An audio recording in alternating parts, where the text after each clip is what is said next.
السلام عليكم يا اخوانا، ان شاء الله طيبين. كيف احوالكم؟ من الحاجات الجميله ومفرحه لنا كسودانيين في كاس الامم الافريقيه المقامه حاليا في المغرب، وجود شادي عز الدين وعامر عبد الله، ودول يعتبروا نواه ممكن نبني عليها للاجيال الجايه عشان يكون عندنا منتخب قوي ويقارع عمالقه القاره الافريقيه.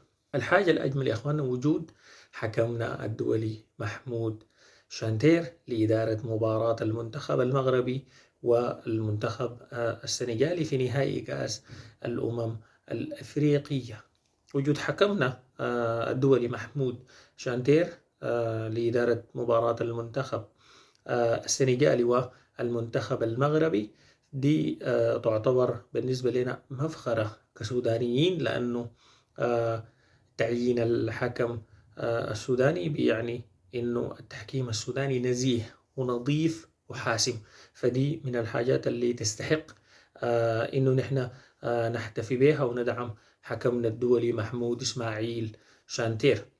موفق ومربوحة للمنتخب المغربي إن شاء الله.